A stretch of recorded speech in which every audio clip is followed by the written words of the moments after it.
Welcome, welcome, friends and familials and familiars. If there's a cat listening right now, you're welcome. And you're welcome to wander off as cats often do. If we're not holding your attention, special kitty, then, go do cat stuff. But I'm here with Ramzy Abueta, and I am Zakery, a nonsense man. And this is a program that is yet to be named. We have a topic, though. What is our topic today? The topic is, if I recall correctly, how might psychedelics help the world? How might they? What is the might, as in like mighty? How might these mighty mushrooms and other magical molecules possibly assist humanity in the situation that we are currently in, which I'm problematically optimistic, some people say, but it's a situation. It's a bit of a conundrum. We have problems. Would you agree? Oh yeah, I think the world has a few problems.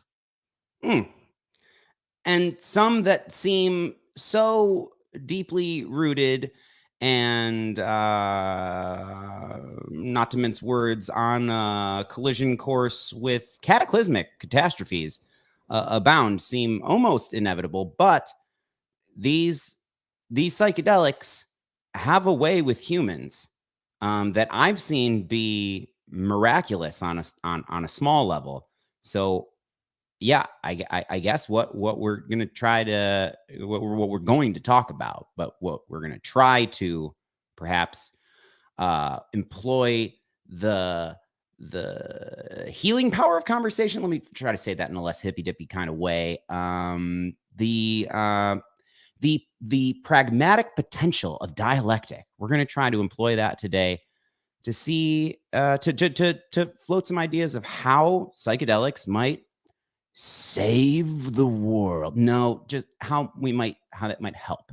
How might psychedelics help? How have psychedelics helped you, Ramzy? I think the conversation is fascinating, and this is a theme in that has been in the psychedelic space since the 60s.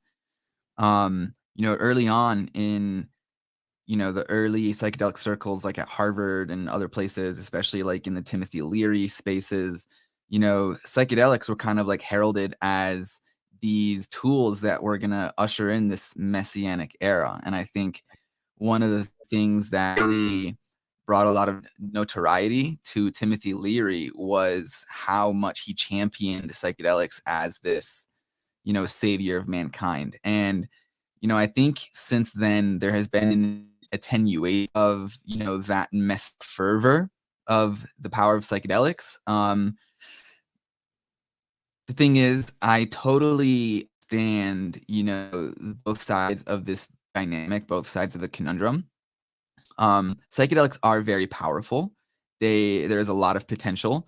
However, chalking them up as a panacea, as the absolute antidote for all the world's problems, might be a little naive. There are some problems that are so convoluted that, dare I say it, not even the psychedelic medicine, is the ultimate solution.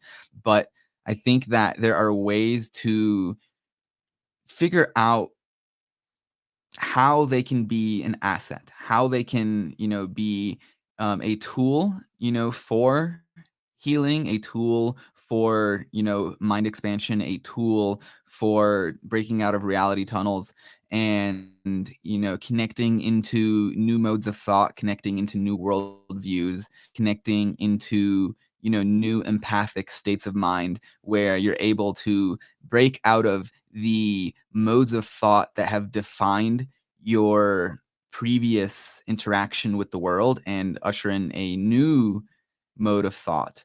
And I think that having that in mind kind of like allows us to, look at the bigger picture and be like, okay, in what ways can the world benefit from having people break out of, their conditionings, and in what ways can the world benefit from having people tap into new states of empathy? In what ways can the world benefit from having people all of a sudden come into awareness of interconnectedness and deep ecology. And I think these are the themes that we have to discuss when we talk about the power of psychedelics and how they're able to, usher in, a new era of, abundance and healing and healing the world. Yeah, I think it's very important to put an emphasis on the word assist. Psychedelics may assist. They can assist us. They are not an antidote. Uh, I I like to just lay out there that my adolescent self, I mean my more adolescent self, I still have some pretty adolescent tendencies, but my let's call him 25-year-old Zakery would go around saying stuff like these things they just fix us. They just make us moral. You eat the mushroom and it shows you the way. Not to say that Terrence McKenna said that, but it's like what I have come to know, and what I would like to admit wrong that past Zakery, and there's so many iterations of this archetype of naive adolescent psychedelic Jesus who has the revelation. It's like, oh my God, we're gonna save the world. Just all we need to do is dose the water supply, and that's it. It's fucking utopia. They help. They are a tool. They are an assistant. They're a power up, and the effort needs to still come from individuals and groups and communities. There is no way around that the problems that we have will require effort and patience and, dare I say, love. Like this empathy we speak of. It is not. It's not like getting proficient at a slap shot, or a slam dunk, or improving your drive, whether on the disc golf or analog golf course. It's empathy is a fuckaroozy of a thing to experience and to deepen, and more of us having more of a deeply wired in sense of empathy that is not a switch that is flipped, that is just there. You do. I mean, that is one thing that I would say that becoming more familiarized with, particularly from my own experience, the states, the psilocybin and ayahuasca, and there's this phenomenon that I experienced that others have said as well, that since I familiarized myself with the ayahuasca state, when I take large doses of mushrooms now, I go to ayahuasca almost identically. I even taste it in my mouth. I purge the same way. It's everything. But since I can take psilocybin mushrooms and essentially be on ayahuasca, I don't know how to differentiate the things. Anyway, that's just a strange phenomenon that I've heard several others report that. But anyway, those states, I'll stay away from the neuroscience, but the tryptamine family, but I'll just specifically psilocybin and ayahuasca. That's what I've experienced. That place, the more I go there, the more I imbue myself. That's a good word to use. These things can imbue you with an inescapable empathy, to the point where it's difficult for me now to remain in a villain hero, good evil, an enemy relationship. It's difficult because I have imbued myself over and over again, and I'm sure that can fade too, and I'm sure that there's things that I could do to override. But there's this empathy going now, and it's not just like the psychedelics that did it, but I do very much feel that they have the potential to imbue you with an empathy that makes it so you almost can't avoid the reflex to seek understanding. And we need to seek a bunch of very difficult understanding right now in order to be on a better path as a species, I think. I think those are really excellent observations. And I want to kind of like frame the, kind of like macro dynamic of what psychedelics kind of like do. Um, First of all, I think it's worth mentioning what the default, MO of most of society is, absent, psychedelic, interfacing. I think most people, they're born and are immediately, indoctrinated into what I'll call reality tunnels.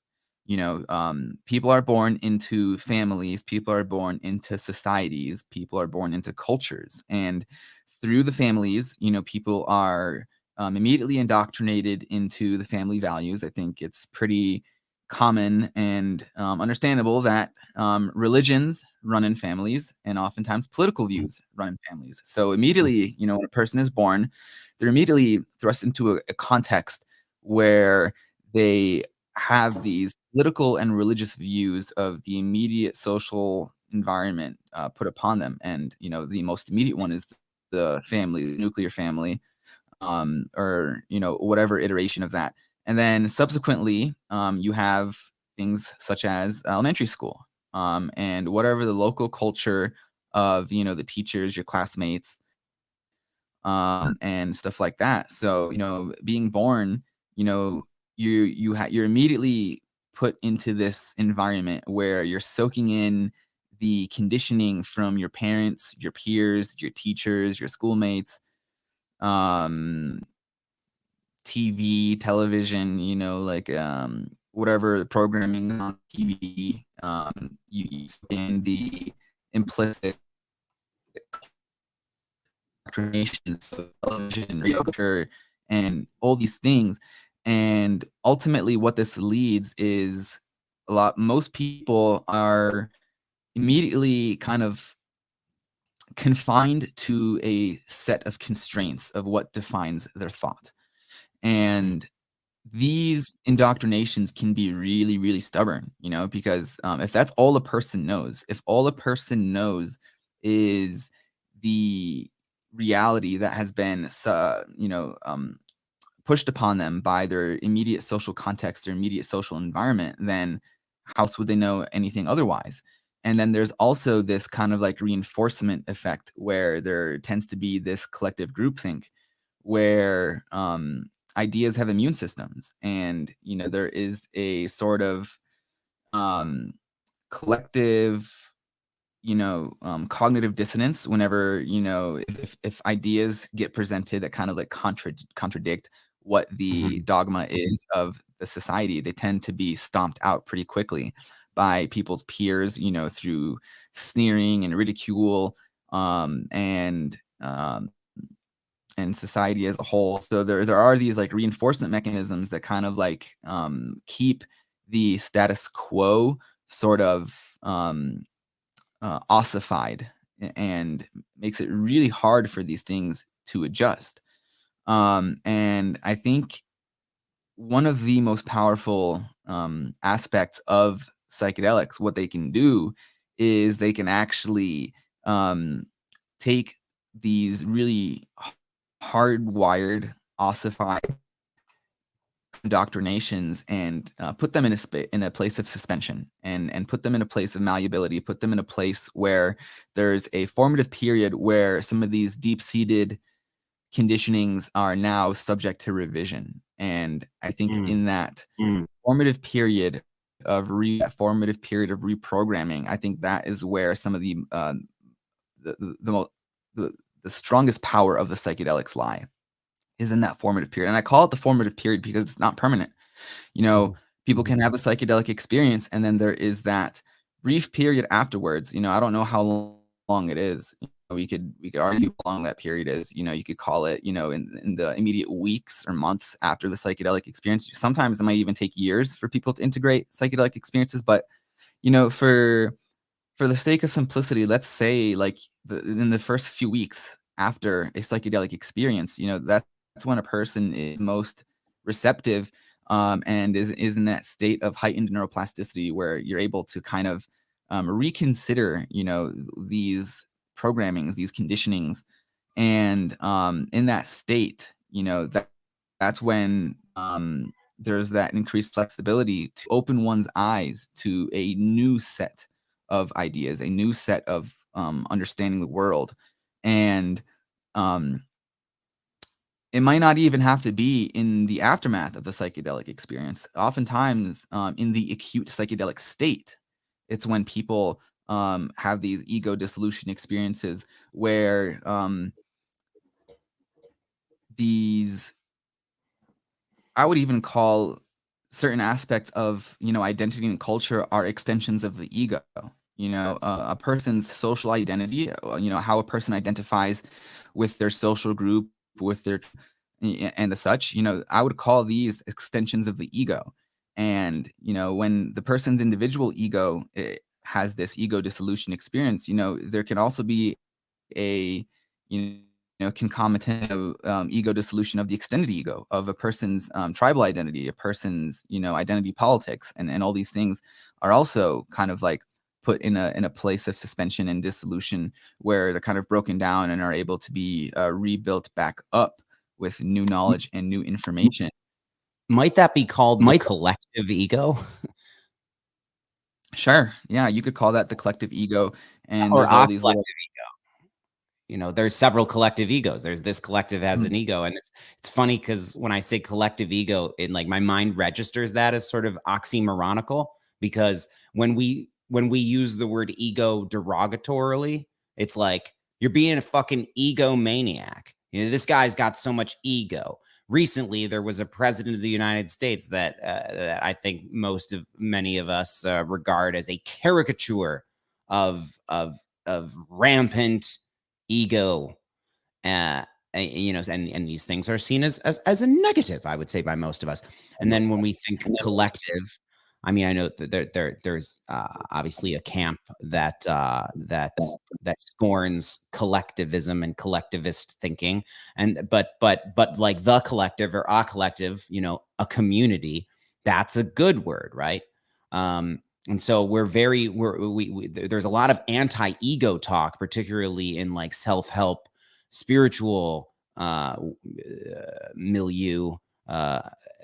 You say ego bad, right? Your ego is not your amigo. But there's like I think that's precisely what I'd say, that culture can be, aspects of culture can be a sort of collective ego, and in order to not have these clashes and instead be like, because we're a lot of cultures, a lot of camps of collective ego are doing this right now.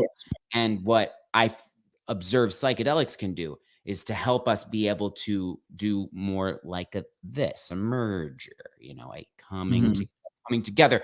Here's our ways in which we are distinct. Here's our values. Here's our but also, and here's the things that fuse, here's our cuisines, here's our arts, here's our the aspects of our respective cultures that we both appreciate, and it's very optimistic how exciting and fun it could be to the prospect of intentional integration. But you don't want to be, everybody, ideally we want integrative efforts to not be efforts, for it to be an organic coming together. But we're in this place right now with the world that we're in an awkward situation where it's like, we really oughta, it would be really good if there might need to be integrative forces, and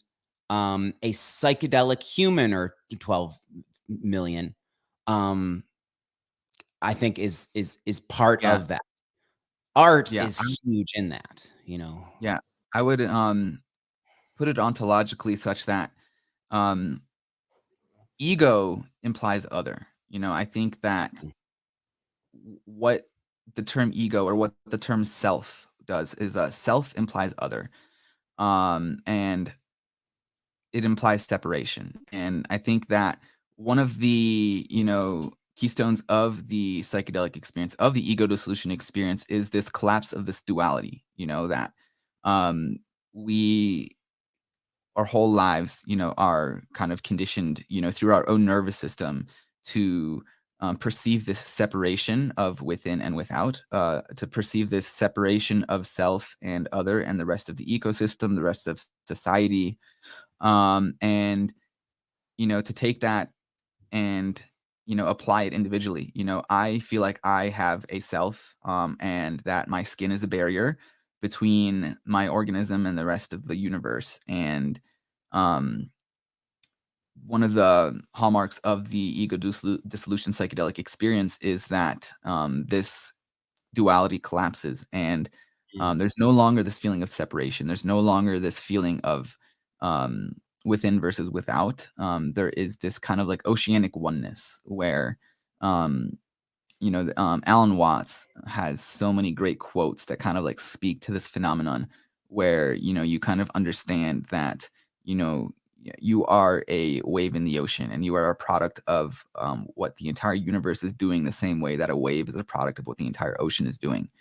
And you could take this and extend it onto the collective level. Your tribal identity, your in group, separates you from the out group.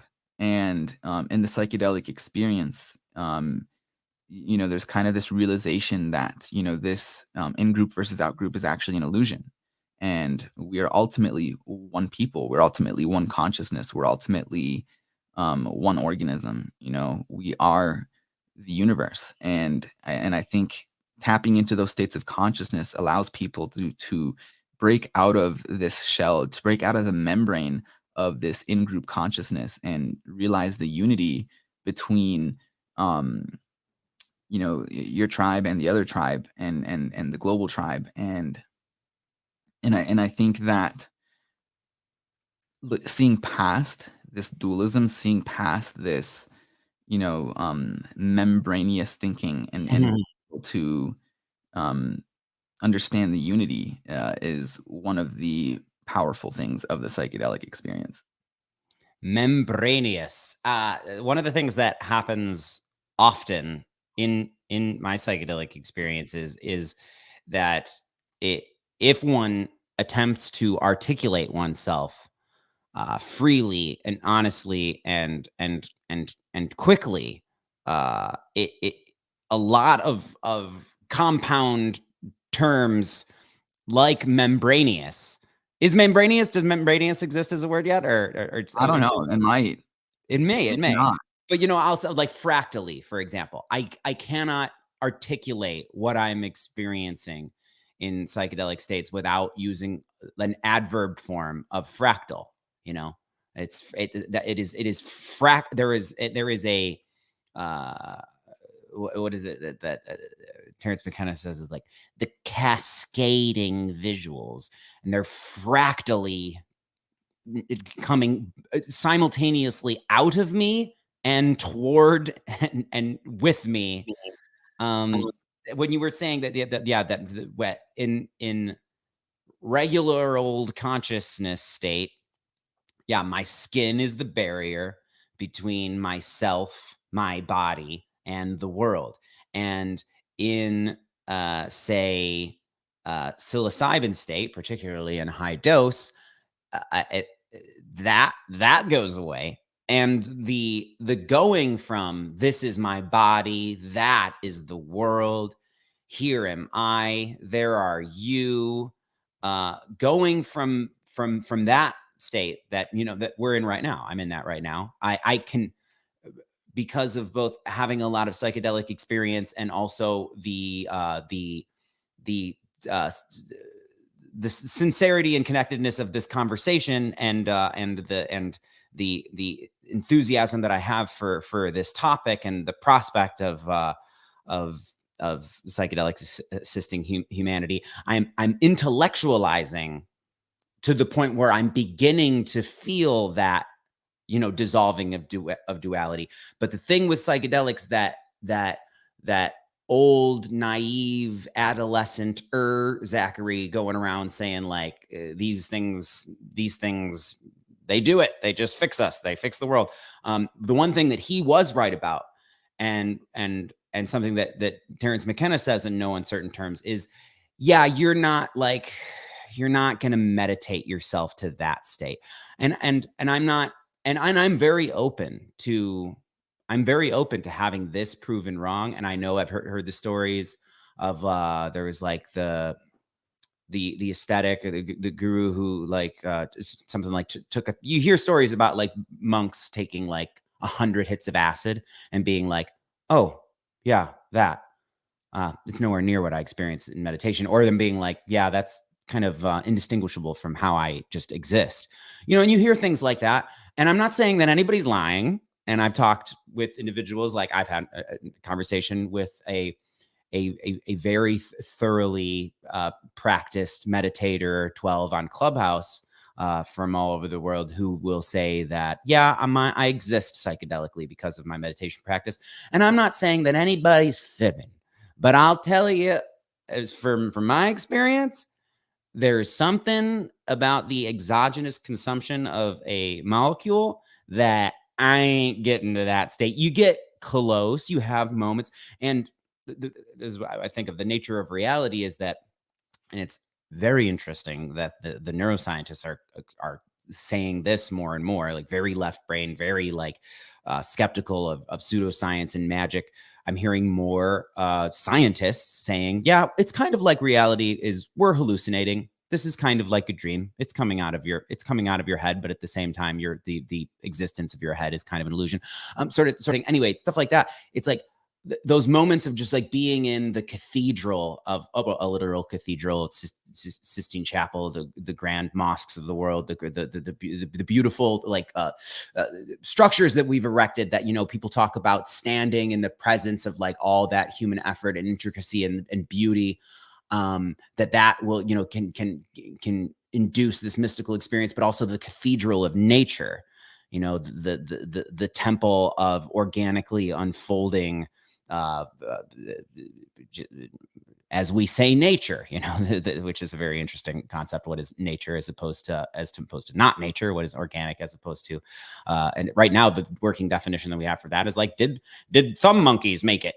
Like, did humans have to do something in order for that to exist? So apparently this is not an organic iPhone. This did not sprout from a tree. It sprouted from a factory. So it's not nature. But we are nature. Anyway, what I was saying with that is that ego disillusion, both from the collective ego, as it were, of culture, and that felt sense of separation that I have of I am me, you are you, stay the fuck back, or, let's dance, but there's you and me dancing, as opposed to just this organism that is currently doing, a thing. I intellectualize in, as we say, sober states, and I can induce endogenously the understanding of, and flickers and like little micro doses of that ego disillusion. But if I really want to obliterate the feltness of my forlorn separate existence, psychedelics are the way. Yeah, and you're touching on some really important points, because there's the whole conversation about, how much of the, phenomenology of the psychedelic experience is accessible without psychedelics, and how much of it can be packaged and delivered, to, those in the sober state. And I think that it's an important conversation, because I think ultimately, yeah, I agree that there are so many aspects of the psychedelic experience that are innate to the psychedelic experience, and you really can't be duplicated no matter how much you try through meditation. And I think you articulated it perfectly. You could get little microdoses, figurative microdoses, through meditation, through contemplation, through this and that. But, to experience something, gravity of the psychedelic experience really just takes psychedelics. And of course, there are the exceptions. There have been the mystics of yore who spontaneously had mystical experiences, and through really intense inductions of altered states of consciousness, through things like fasting for extended extensive periods, or other spiritual or aesthetic modalities, you can access similar states of consciousness, and those are real. Those are definitely real. But I think it's true in a general sense that um the best way to truly access the most powerful throes of the experience is to actually indulge in the psychedelic. um I will just kind of, you mentioned the neuroscience, and me being the neuroscience nerd that I am, I'm just going to indulge in the opportunity to kind of speak to that a little bit. Earlier I had mentioned, the cultural indoctrinations that kind of get piled upon us, um, through birth and life, and culture and society and stuff like that. Um, Give me a second here. Yeah. Um, we can kind of look at um, the microscale phenomenology. So when I discuss that, you're born, and then immediately when you're born, you get put upon these, indoctrinations through your parents, through your culture, through your society, through your school, XYZ, etc. It's kind of like a macro level understanding of, the indoctrinations. But, let's take it even a more granular level and look at it with a microscope on a neurological level. So in the brain, in our cortex, we have these different information flows. We have a top-down information flow and we have a bottom-up information flow. And what those are, I'll start with the bottom-up. A bottom-up information flow is basically, we can call that, the raw sensory data. The raw information from your environment that you soak in and then gets processed. And then we have top-down information flows, and the top-down information flows are basically what your brain already knows to be true, the patterns that your brain has already kind of like sussed out from the environment, the conditionings that your brain knows how to understand the world. And basically, what happens is the top-down information flow regiments which of the bottom-up information flows cross through the threshold into your consciousness. So throughout your life, your brain kind of like forms these models. It forms these ways of regimenting the world through pattern recognition and whatnot. And it uses, this repertoire, this set of understandings and conditionings and fine tunings and primings to modulate how much of the bottom up information flow enters your brain. And, and that's how people get stuck in modes of thought, because the information that their brain allows them to process is literally regimented by their life experience. And that's one of the wonders of the psychedelic experience on a neuroscientific level, is that it actually perturbs this balance. It perturbs the equilibrium that your brain has kind of settled into, such that the top-down information flow is less able to regiment, the bottom-up information flow. So people are kind of like liberated from this cognitive filter that kind of like inhibits how they're able to think, and they're able to kind of like access a more raw feed of what the bottom up information flow is from the environment. And that's how you can understand it on a kind of like a granular neuroscience level.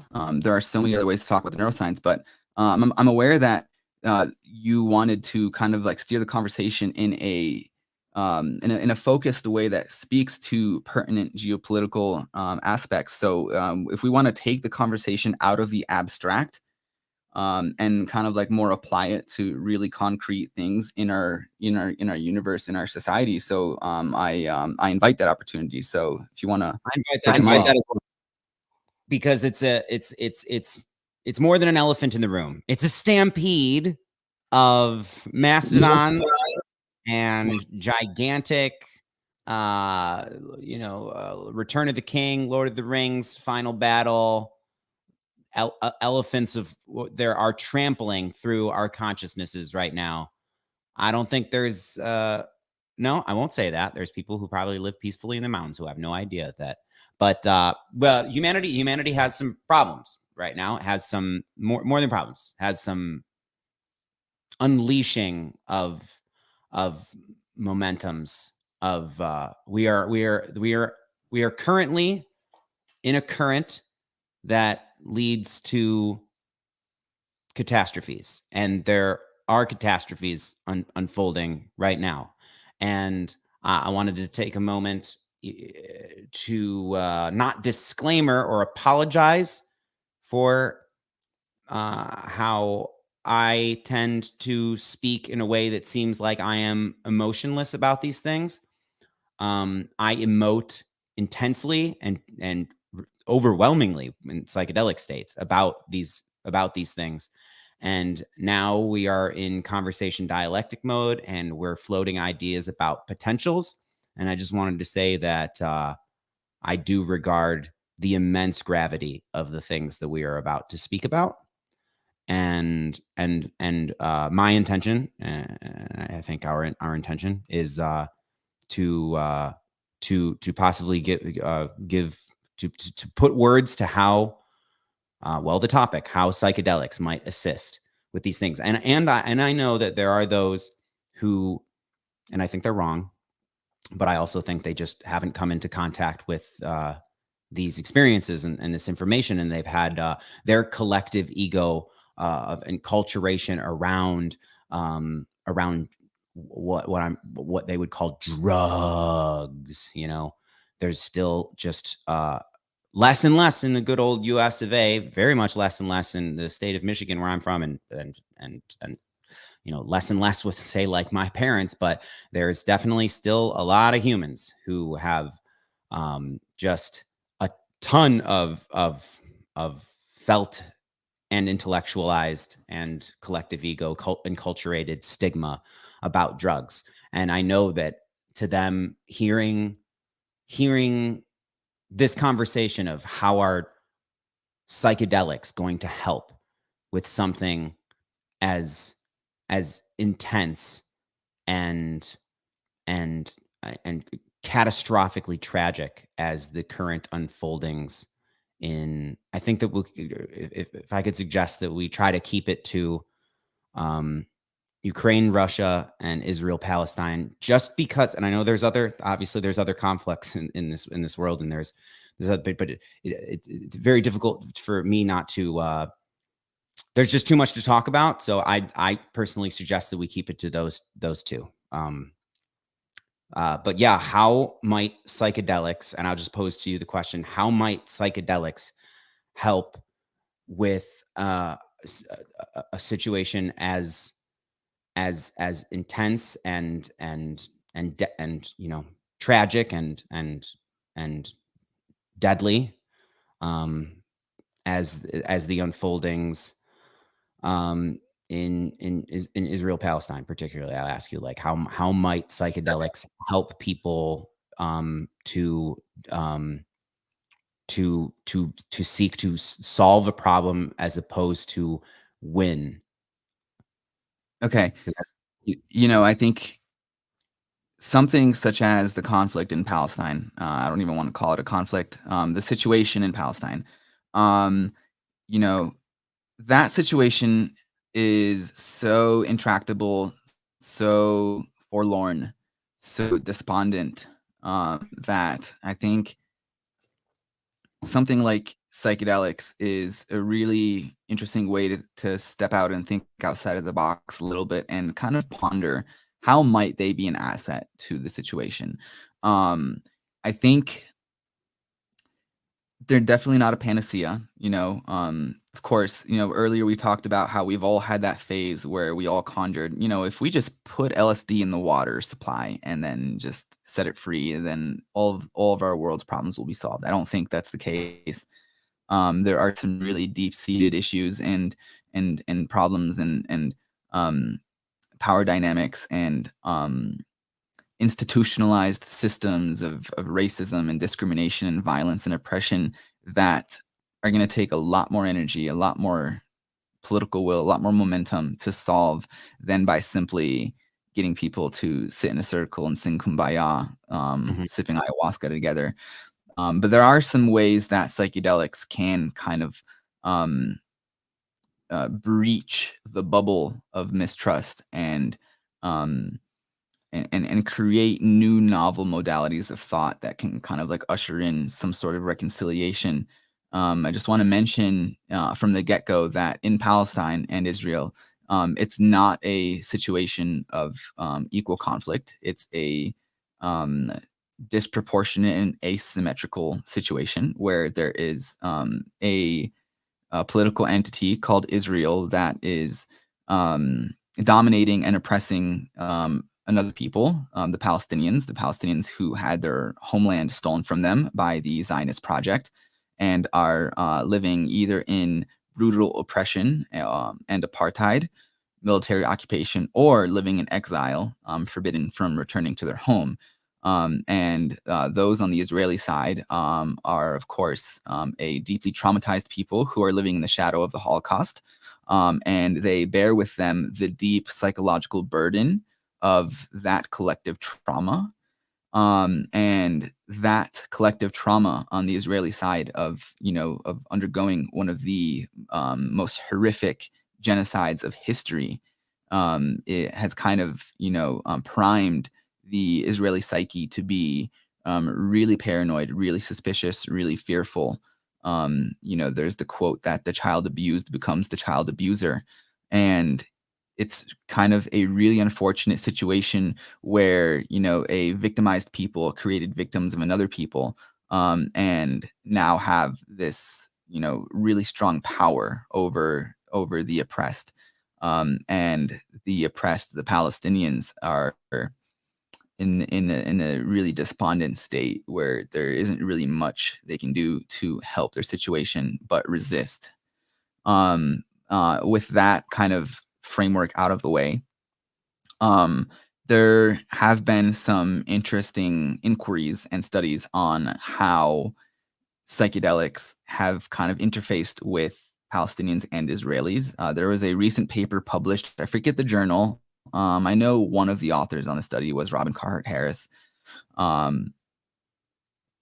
think was Rick Doblin one of the others. Let me do a huge favor and look up the article, because if anybody listening wants to look up the article, Yeah, and I could take the mic while you do the search. I wanted to say that what the conversation that we're having right now is this is a hypothetical example of we are like a microcosm of what I believe is the way that psychedelics could assist with something as intense and extreme as warring, clashing cultures. Areas, and I know. I found it. Using the wrong words there, to call it a war, but like ideally to have that conversation, it would I know that I could summon a friend who is just as learned and has been actively always informing themselves and participating, and could speak from the Jewish perspective. I know a friend who could even speak from the Zionist perspective, and I've also listened to a lot. I've listened to so much conversation via Clubhouse, particularly, and I've heard the people who are unrepentantly hateful, or at least disregarding of the humanity of what they see as the other side from both perspectives.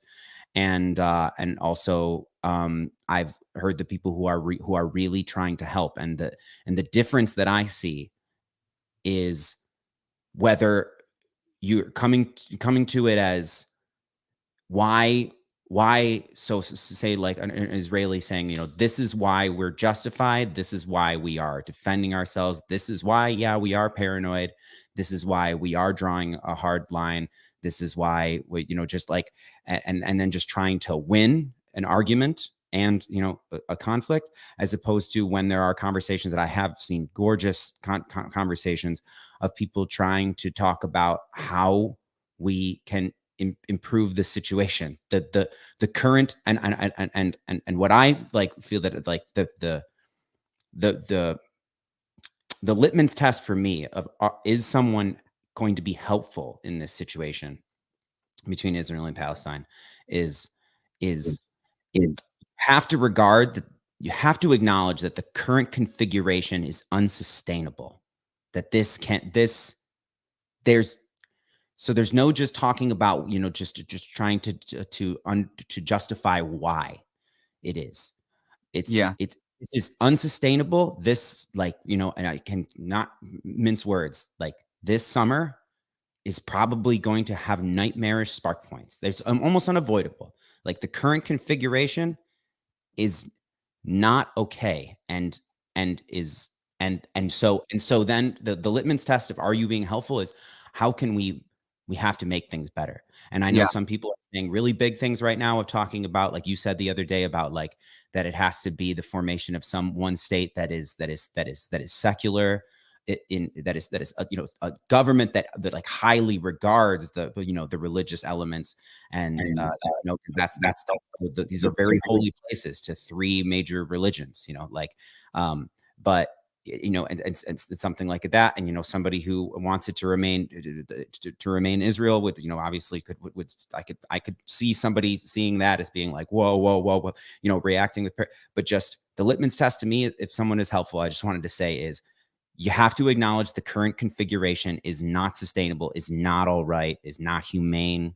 It's not okay. It has to change.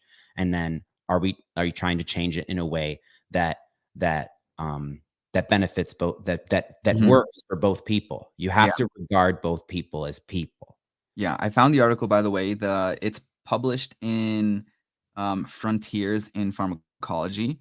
And the title of the article is Relational Processes in Ayahuasca Groups of Palestinians and Israelis.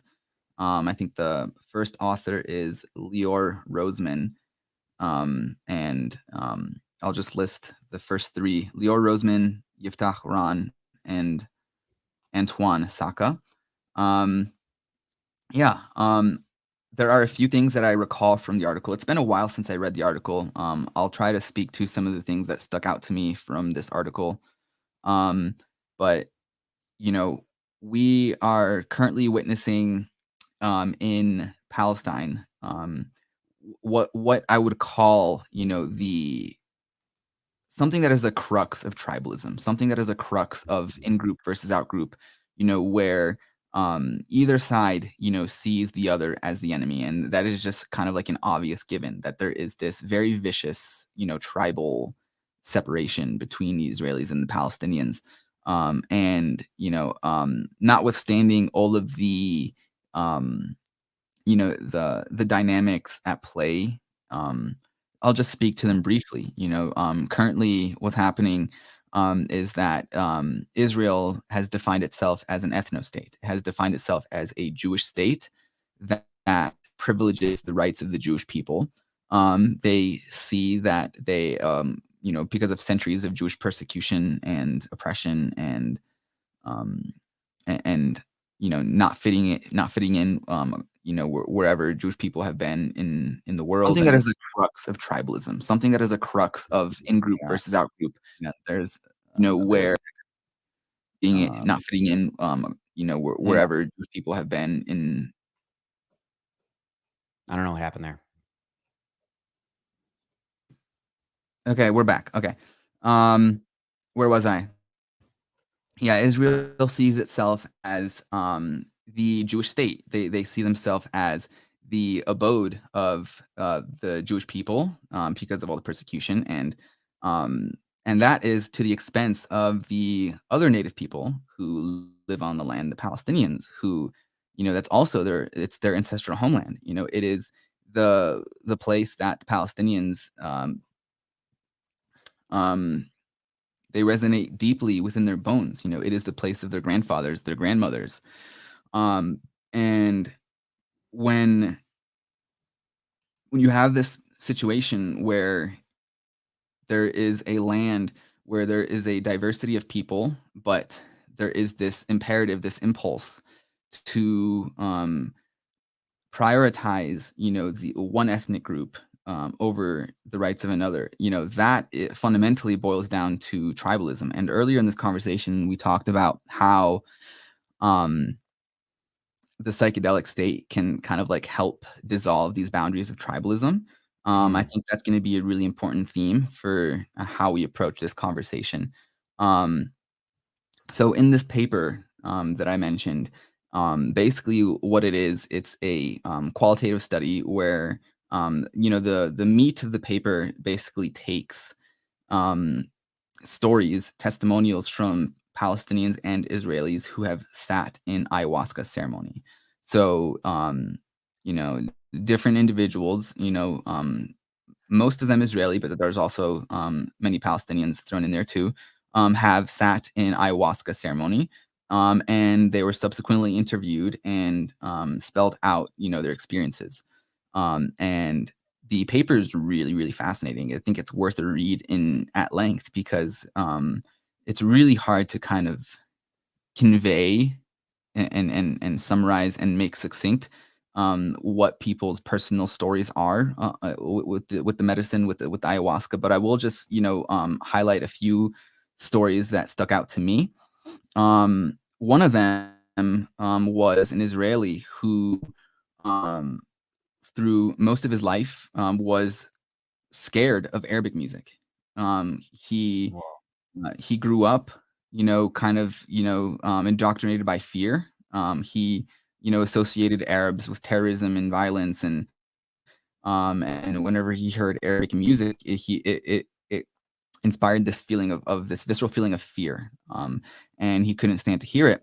But one time he was sitting in an ayahuasca experience, and he heard Arabic music, and then I think he saw some Palestinian people dancing and enjoying the music, and for the first time he had this really deep appreciation and love for Arabic music. For the first time, he was able to kind of like pierce through this veneer of fear and experience the Arabic music with a kind of like fresh lens and no longer colored by this deep-seated fear. He was able to kind of understand Arabic music and enjoy it and resonate with the love and the joy and the positive energy of the music and dance to it. And that's one of the powerful things that the medicine was able to accomplish for this individual. Was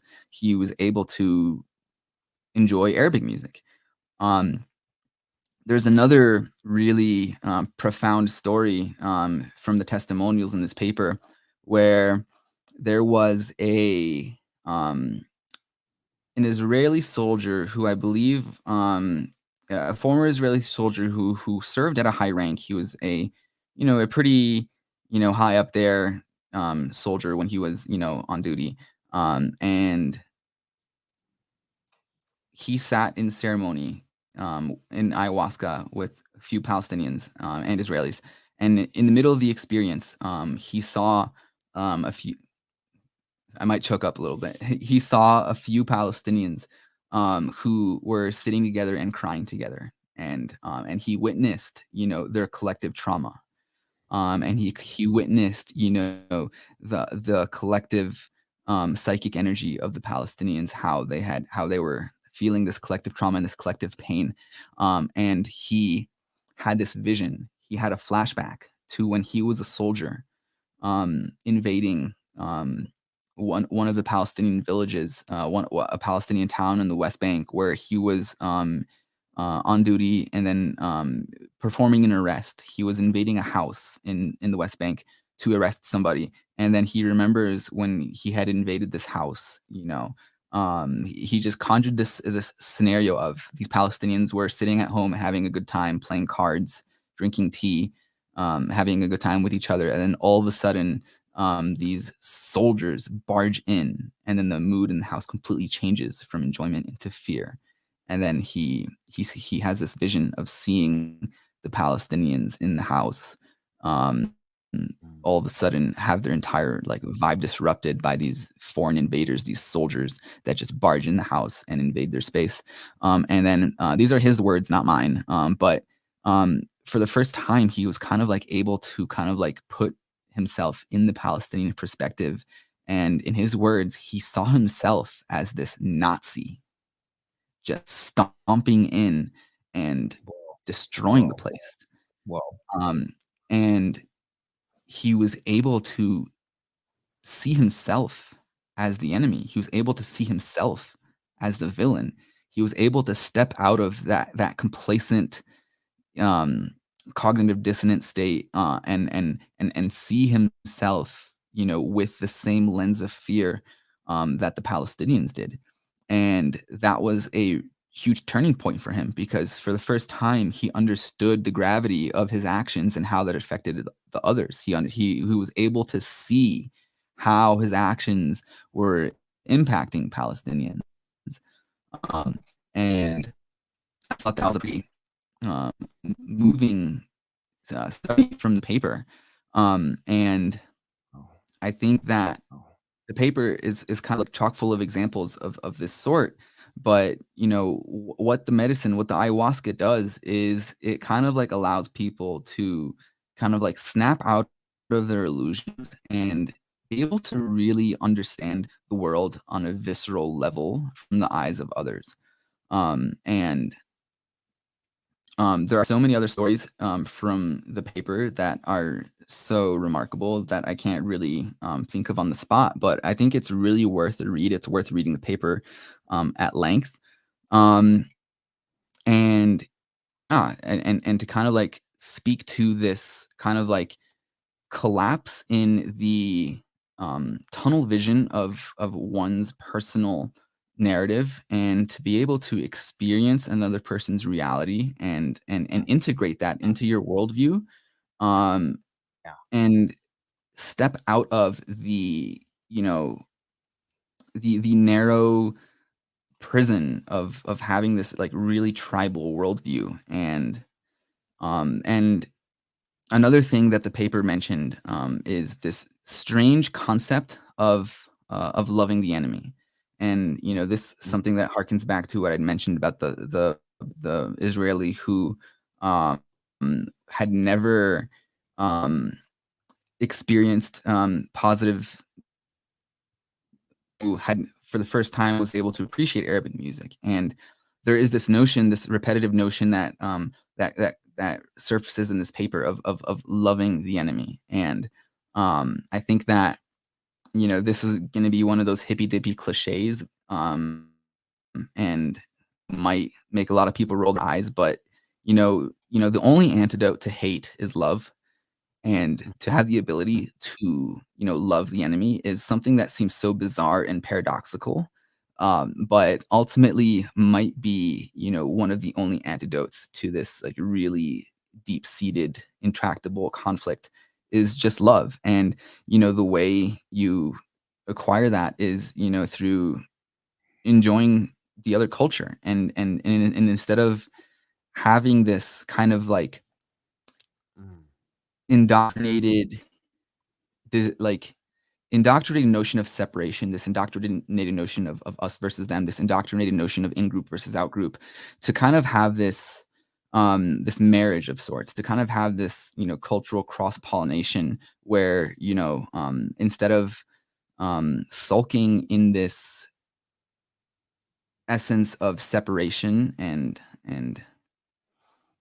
opposition, to, you know, open the chambers to merging and unity and integration. And you know, that's why my solution to the situation in Palestine and Israel is a binational state where there is a one land for two peoples, where there's equal rights, rather than there being an institutionalized system of racism where one ethnic group, one in-group highlight and enshrines their rights over the rights of another.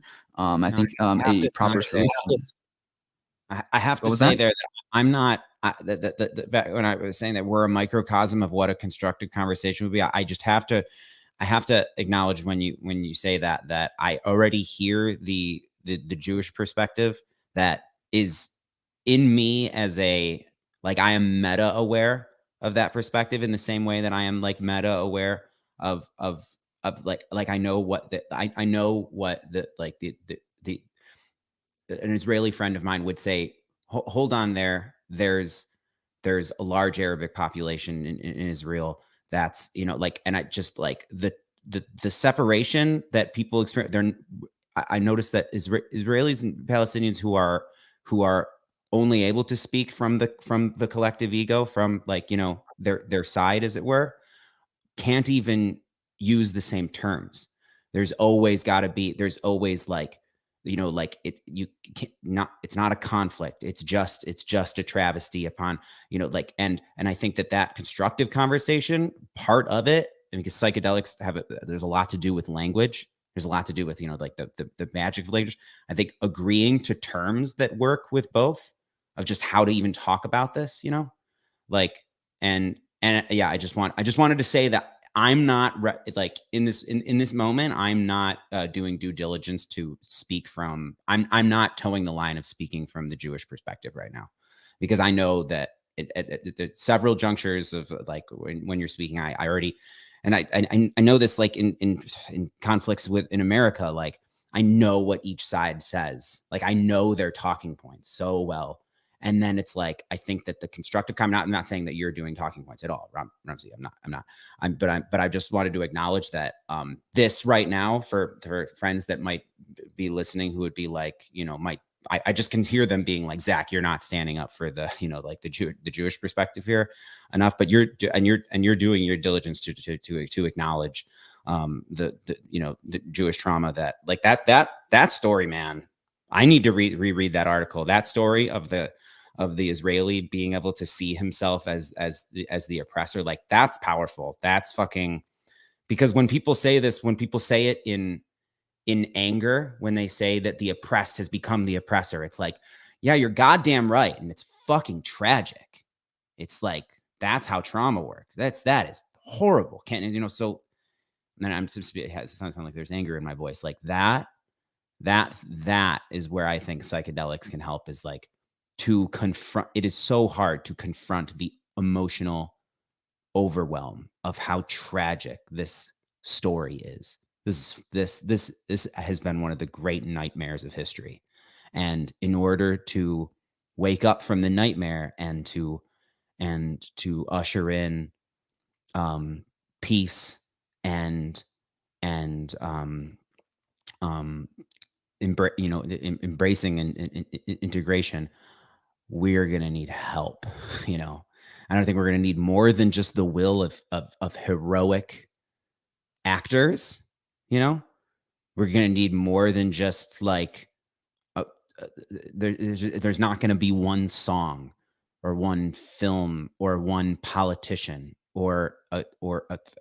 I honestly think that it's going to require things like that ceremony that you speak of, like, because it's just so tragic. It's just, and that's how that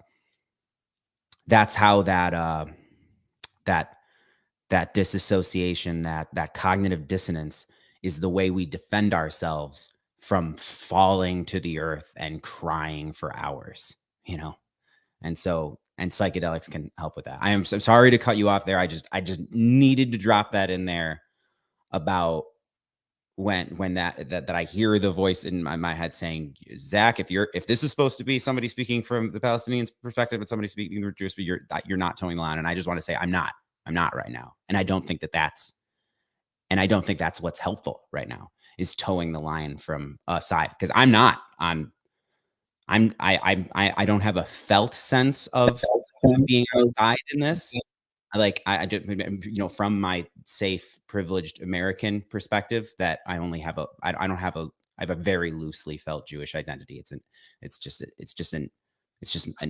that ethnic. It's a factoid about my body, in my opinion, and my body and my psyche and perhaps my soul. I'm learning about, ancestry stuff, but I honestly don't get it yet. I don't get it. I don't understand how we are imbued with, like, experiences of past, like our ancestors. I don't understand that yet, but I just yeah, I just wanted to say I am not doing the thing right now where we are two people from either perspective having a conversation.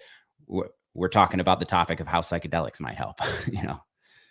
And I think and that sometimes that's the most appropriate thing, is to let suffering speak, and instead of having this default schema of, oh, you have to let both sides represent their opinion.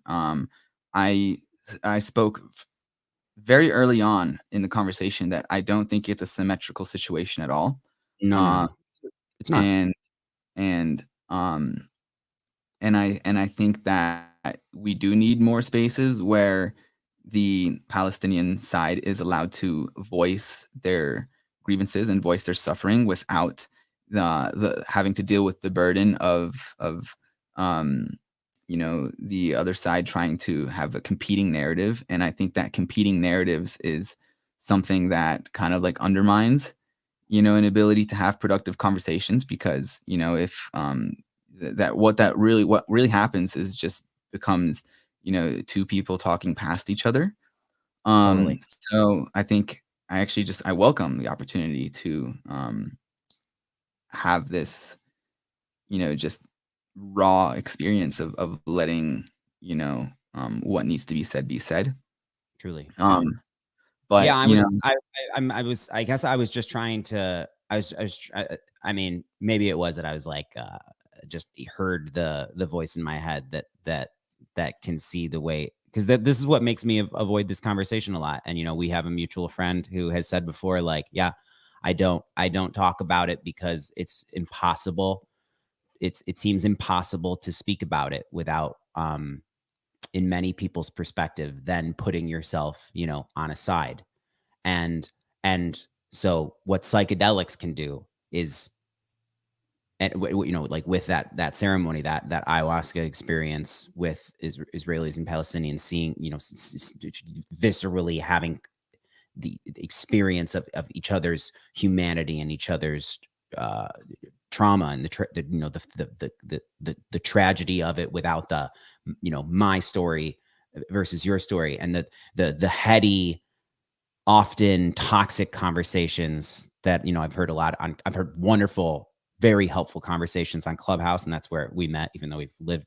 No, yeah, no, we didn't meet on Clubhouse. Anyway, like on Clubhouse, I've heard there was hours and hours and hours of Israelis speaking with Palestinians, and and then there'd be these waves, right, of like, there's a wave of, this is getting really constructive, this is getting really integrative, and this is getting, and exactly what you speak of, which I fully agree. It's a very similar situation with like with the Native American and Black American like story, that there's moments where it's like, you just have to allow people to articulate their suffering without these moments of like, these fact checking moments that might have seemed like I was even doing there, because when something is so asymmetrical and there is someone like, that's. But man, I guess I just wanted to say this shit is so, like, I just wanted to make it clear, but because of, like, to the topic of what we're talking about right now is how psychedelics might help. It is so hard to get out of your head and into your heart about something like this, like, just like, it's this story is fantastically tragic. You have, yeah, and I think one of the most important steps for any sort of reconciliation, and this is beyond psychedelics. I think one of the first steps is that the Israelis have to recognize the historic injustice they've inflicted on the Palestinian people. One of the most prescient isn't the word, one of the most present things that I experience in many situations of discourse is rampant denial mm, of what has happened to the Palestinians. A lot of the Zionist narrative is mythologized. You talk about what happened in 1948. There is this mythologized story of how the Zionists just were there, and then all of a sudden all the Arab countries attacked them, trying to drive them into the sea and blah blah blah. And it's just all like, it really just skips past the fact that the land was colonized by the Zionist movement, and then Palestinians were living on their indigenous land. And then these outsiders all of a sudden arrived, declared that, oh, this is our land now, and then drove Palestinians off of their land. And there's a lot of denial. There's a lot of denial of what happened to the Palestinians, and kind of like tries to flip the script in a way that portrays the Arabs as the aggressors. And I think that one of the first steps, one of the first things that has to happen before any reconciliation is that the suffering that has been inflicted upon the Palestinians has to be recognized, has to be acknowledged, and has to be remediated. And in a lot of Zionist milieus, it's really far from that, it's just like either denial or straight up victim blaming. It's Um, I think it exemplifies the thing that is the difference between the emotionally constructive story and that of just intellectualizing and staying in the head. Because I already hear, yeah, I know that how this works usually, how this conversation goes, and I know that that even the most, I was going to say the most well-meaning Zionist, but that sounds oxymoronical from the other perspective. I'll just say like that there are people who I hear the voice that says, "Wait, hold on. Here's what happened on this date. Here's this, yeah, that," and then it's like, what the fuck does that have to do with? Oh wait, I'll stop myself from shouting. It's like one very constructive part of it, and the way psychedelics can help is that there needs to be a full-scale a wholehearted acknowledgement of the suffering and of and the tragedy, and I don't see many people sans psychedelics being able to do that. And yeah, and politicians, I think like, this is the thing that seems super pie in the sky still, but I think we're getting there. We're getting there. We're like in the US, we're getting close to, lots of decriminalization and legalization, and then after that comes destigmatization, and then with that, and then legitimization of being a psychedelic person, as it were, and to have psychedelically empathic politicians. And for the body politic itself, that's what I think that we would be in total agreement. The body politic of Israel Palestine, which I think we both agree. I'm thinking more and more that it's the eventual optimal way for it to go. I do think is one state that fully regards both, not just both peoples, but all the peoples who see that land as holy and special. yeah. There's one thing I want to add real quick, which is that in most cases when Palestinians and Israelis had these experiences with ayahuasca, for people to have experiences that kind of like are conducive towards this understanding and this empathy and this reconciliation, the people who were imbibing kind of like had to have this intentionality towards a reconciliatory attitude. Because there were also, situations where people who, came from, let's say, a far right wing, predisposition, had experiences that only reinforced their, right wing dispositions. Wow. Um, Yeah. yeah, and that's another, reality that we have to acknowledge is that, a person's, prior set, their mindset, what you're working with is definitely going to influence the experience.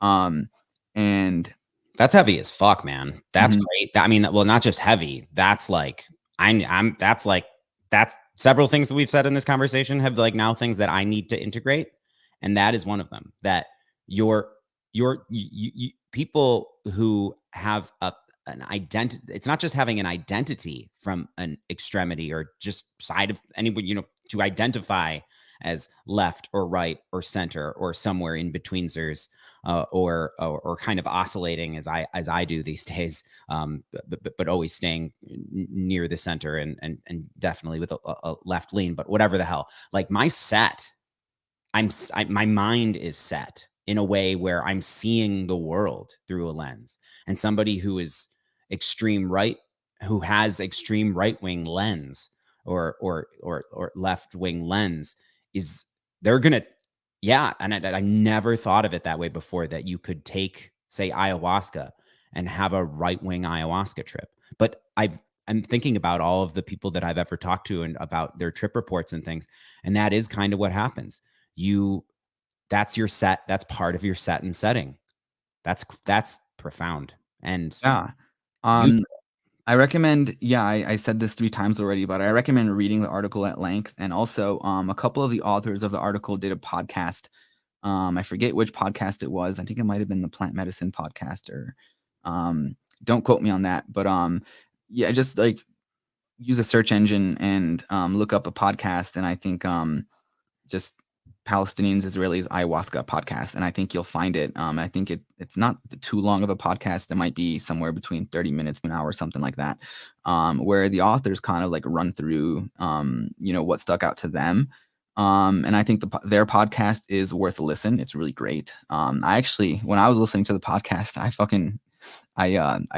started bawling. It really hit me. It really hit me really hard. And that allegory of the guy seeing himself as a Nazi stopping around that is so profound. That is so intense.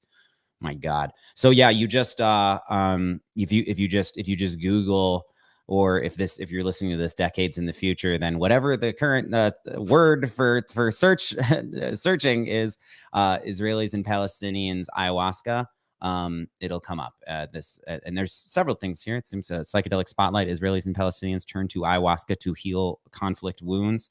Yeah, that's profound. I wanted to, if I may, I think that's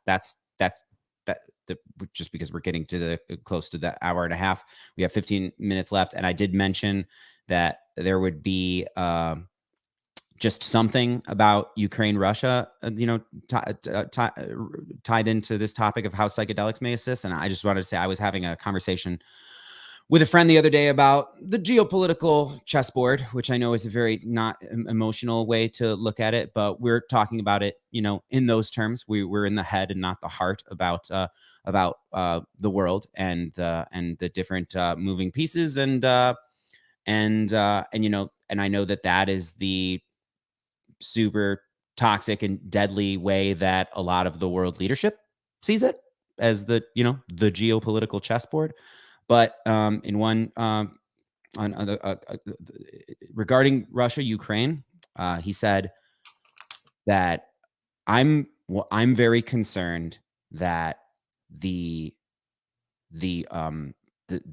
that Russia, after all this is said and done, and after being ostracized by the whole world so unanimously, and possibly, and I think he used the word hopefully, which I think many of us would agree with that, they ultimately lose this war, that he's concerned that the Russian people will have a similar collective psychological scarring as that of Germany post World War I. And it was like, wow, that is intense. And then it's like, we know what happened there, right? So when I think, how could psychedelics assist humanity regarding that conflict, that war, that psychological scarring that is already ensuing at this very moment.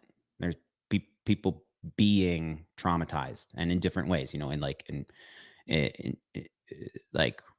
Russian people are gonna hurt for this across years, across decades, so there's just no way around it. And then the very obvious suffering of the Ukrainian people, and then the very obvious suffering of both soldieries, fighting and dying. And I know that, your mind might be thinking right now, well, these are the obvious villains, and but it's like, at the end of the day, what you have is humans waging death upon each other. It's very traumatic. So I think it is sadly too late for psychedelics to assist. I don't think we're going to dose Putin's coffee, and that he's going to come on TV and be like, hey, super sorry. Nope. I think that it's all about the how post-war.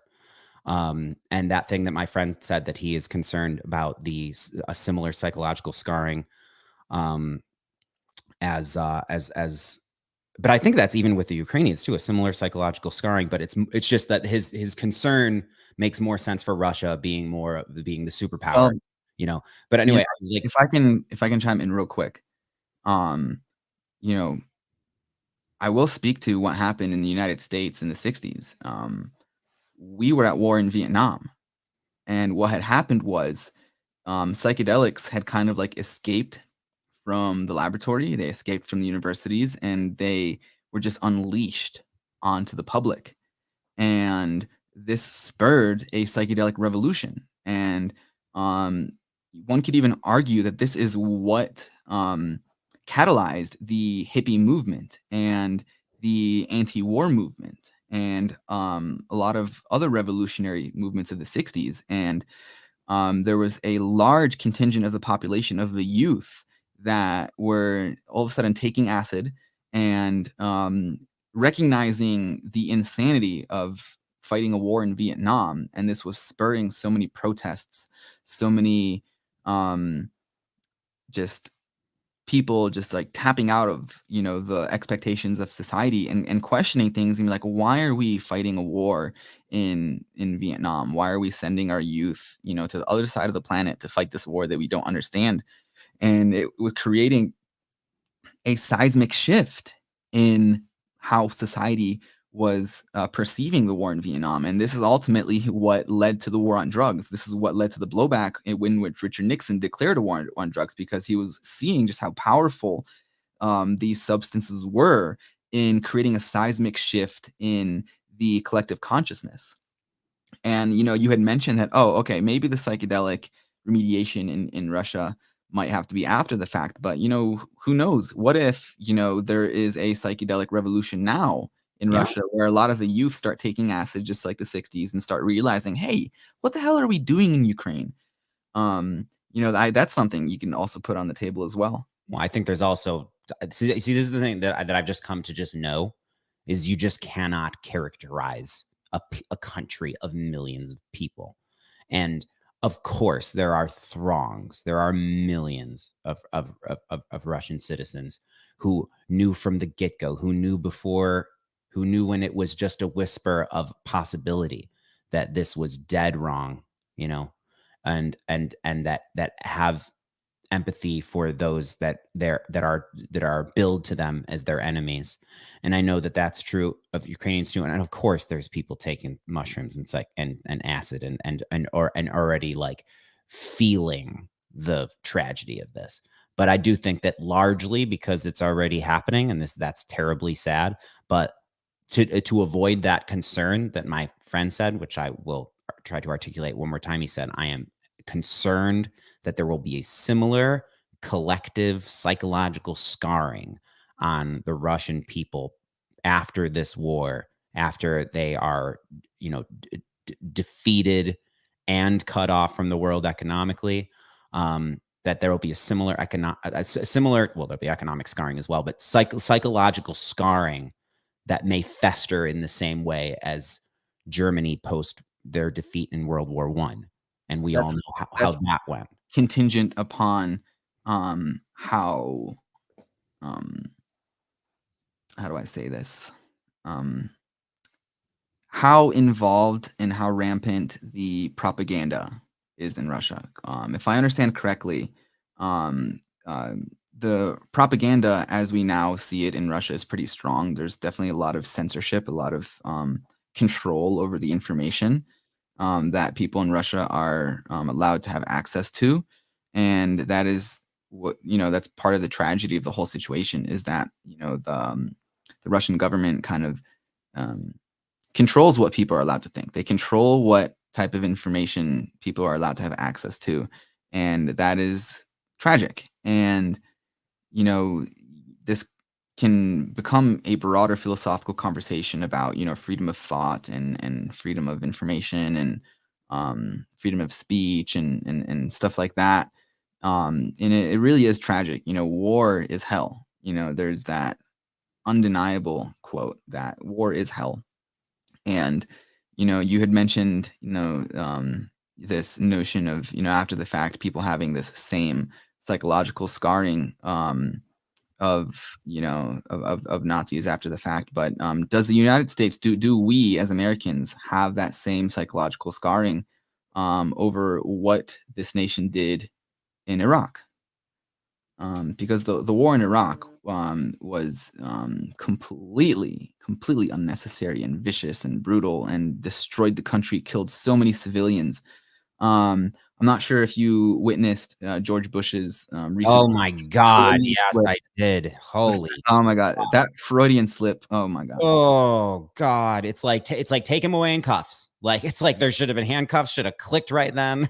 Oh my God. His Oh his my his God. chuckle and his facial expression after that Freudian slip. Correct. I crack So up. we should say what it is, but okay, I'm going to read that quote of that George Bush Freudian slip. I did want to say that is very much that what you just said, the psychological scarring. That is the story of United States veterans of the wars in Iraq and Afghanistan who there is so much. I was going to say data, but there's so well documented stories, accounts of people of veterans have benefiting from psychedelic therapy and ceremony for their psychological scarring, and it's like now these things have totally not reached, are going to have a more difficult time reaching, say, like the Muslim world, right? Like, and that's where it's very much where it's about, we're talking the future and we're talking tremendous efforts. I think that the process of the way that would go, like say with, my friend's concern about the psychological scarring being similar to that of Germany post World War I, like in order for psychedelics to be a factor or a big factor of avoiding a new superpower having Nazi-like orientation and God forbid action, that seems feasible, right?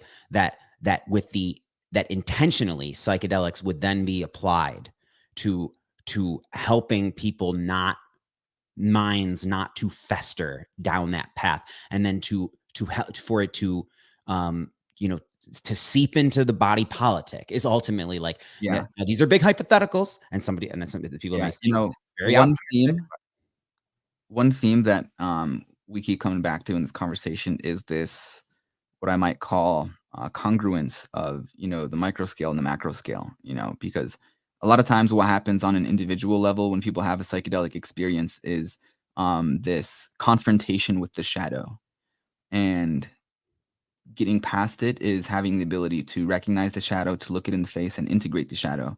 And this also applies on the collective level, to be able to, as a society, see the collective shadow, and to be able to integrate it and recognize it. I agree that there is this, it's necessary. It's necessary for collectives, for communities, for societies to be able to acknowledge the suffering they've inflicted and take it to heart, and to understand the severity and the gravity of it, and understand what they've done, and to reconcile with it. And that's part of the process of healing. Part of the process of redemption is to recognize the shadow and look it in the face. Yeah. So we're coming to the end here. I wanted to just say that the big, and this is the sentence that I have found through this conversation. I mean, there's several things that I need to intellectually and emotionally integrate that we came across today. This has been tremendous, Ramzy. That I think that the way that this goes, this is just to me to fly the arrow of a potential imagined optimistic way for things to go, which I think is very important. I think many have said, but I know Terrence McKenna said in some way, that you need to be able to imagine the future. You need to be able to imagine the possibilities in order for it to become reality, right? You need to first, it must be imagined. I wanted to say that I think that the way this goes, I'm going to say it as if I'm saying I think this is what's going to happen. The United States will continue to decriminalize and And I'm coming from a very American perspective right now, and I'm just going to do so unrepentantly. And I know that I talk to many people from around the world who say that there's something where something begins in the U.S. and then like there's some functionality that this has of like this melting pot, this multi-ethnic hub of where all of the peoples of the world have come. And obviously there's other places like that, but this is what I see happening.